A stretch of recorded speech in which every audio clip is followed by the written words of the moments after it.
think I should be on. Give me one of those. Sync it up.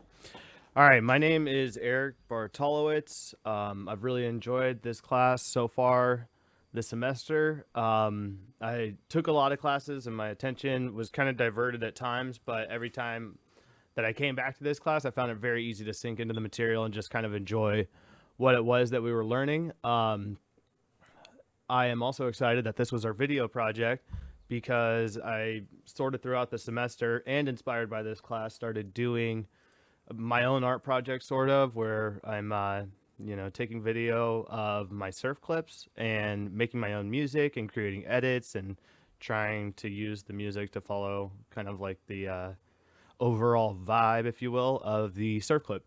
So it's been really cool. But the good thing is that I have all this audio and video equipment set up and kind of know how to use it all pretty well at this point. And so I'm hoping that this video project becomes very easy and I can kind of focus more on the art itself than stressing about is this video going to work. So anyways, I'll go ahead and get started. The artist that I chose was Buzz Siler. I was really excited to get to go to maybe some of the museums that I hadn't been for, maybe look at some of the art pieces that I had seen but never really knew how to think about, and go and decide on which one that I might be using. I'm sorry, there's a helicopter in the background. I live in Pacific Beach. It's pretty much all day, and my garage is open, so bear with me. Anyways, what ended up happening is this this last month was pretty difficult. My son went through a strep phase, turned a little into scarlet fever. I spent a lot of time at home with him trying to make sure he was okay. My fiance was sick pretty much the entire month, and she was still trying to work as much as she could. So it was a bit of a nightmare. So I didn't end up getting to do that. But what I did do was pass an art gallery on my way to work one day, and I work in La Jolla, and the art gallery that I passed was Mr. Siler's. I walked in, and he was there. Nobody else was in, and he was absolutely so very kind. And I explained to him kind of what the project outline was, and he just offered his help in any way. If I wanted to interview him, if I wanted to sit with him, I felt like interviewing him would be very cool. But I also thought it might be a little much for maybe this project where we've already kind of been given what the expectations are, and I think that kind of like goes past the expectations. So anyways, I'm gonna go ahead and get started. Like I said, Buzz Siler studio is in La Jolla.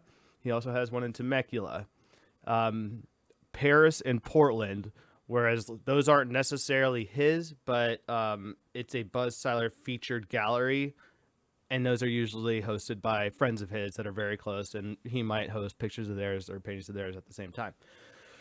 I thought that was really cool, though.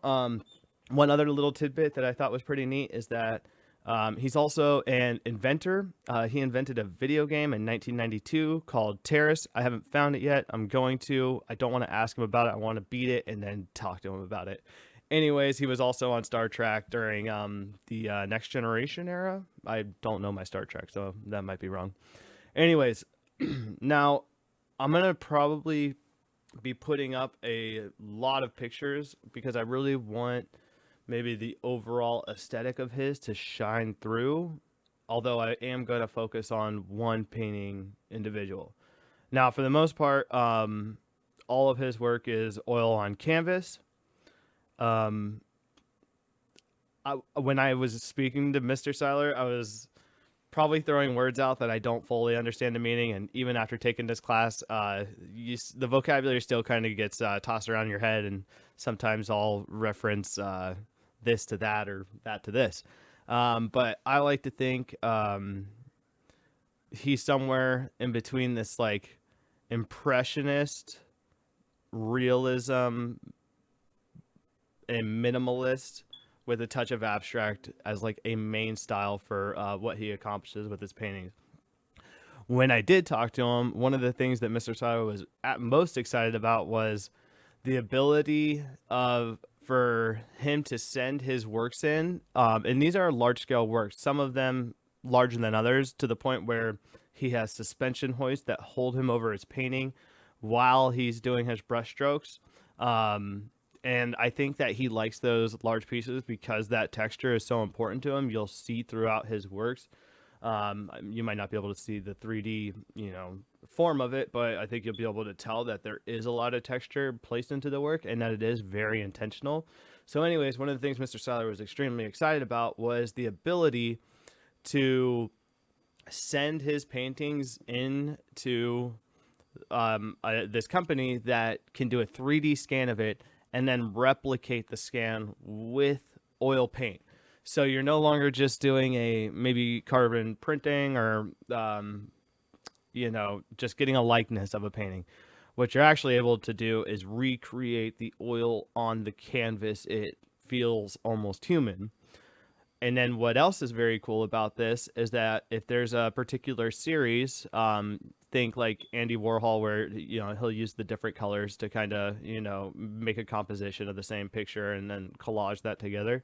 What Mr. Siler liked to do is if there is like a very strong color tone to a painting, well, you can change the tone of the painting. And now maybe a market of people that painting wouldn't have necessarily fit for them or in their house or with the color of their walls or whatever it may be, now you actually have a chance to make that sale happen, which I thought was really neat. And like I said, he was very excited about it. So quickly, what I wanted to go through is if you go to his website, you're gonna see that he has his gallery separated into different sections. Those sections being women, landscapes and seascapes, couples and groups, animals and nature. So those are pretty broad categories.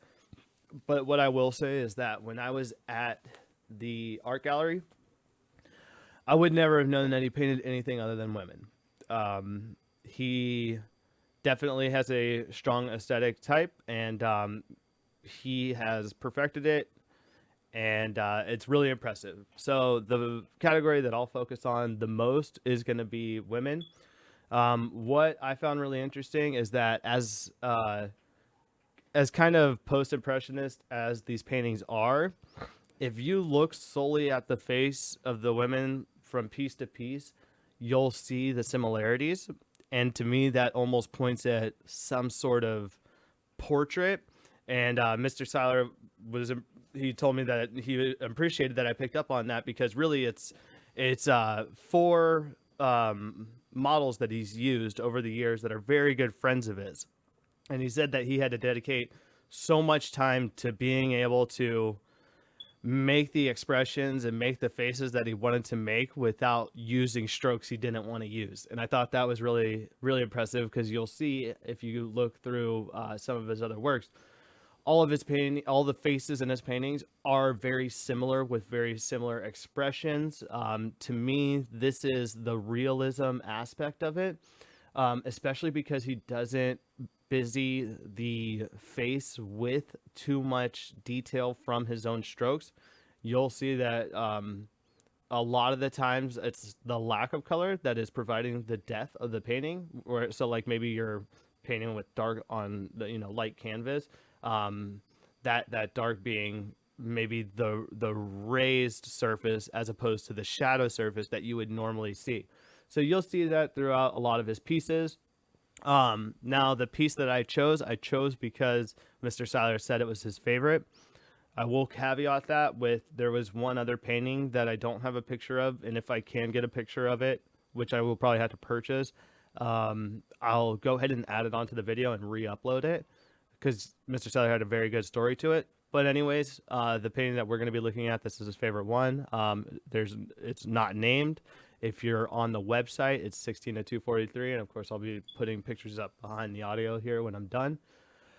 I love this picture too. To me, it's very it has a lot of depth to it, because of the strong color contrast. To me, it shows that you're in 2 settings at one time, like a day break or a daylight.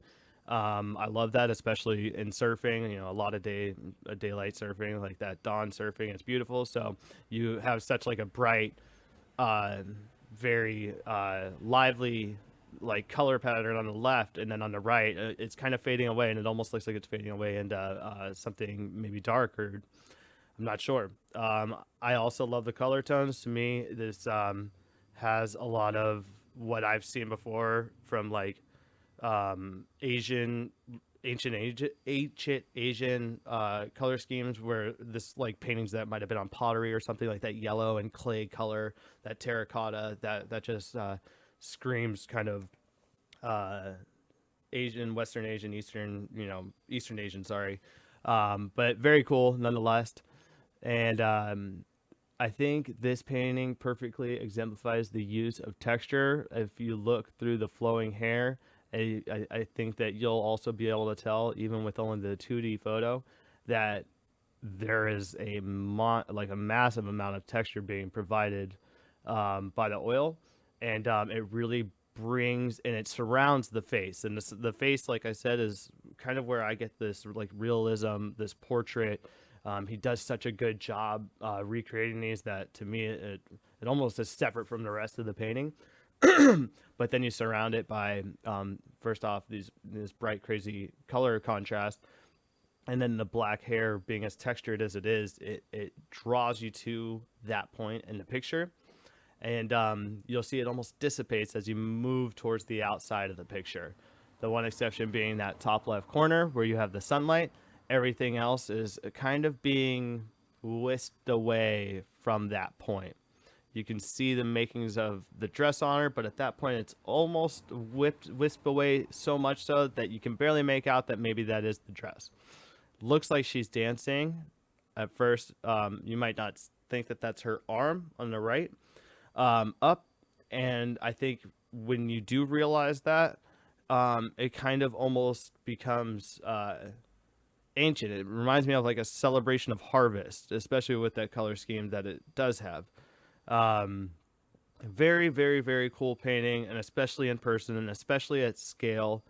I really enjoyed it, and I enjoyed our conversation about it, especially kind of the fact that he really does pick pieces from different styles of art.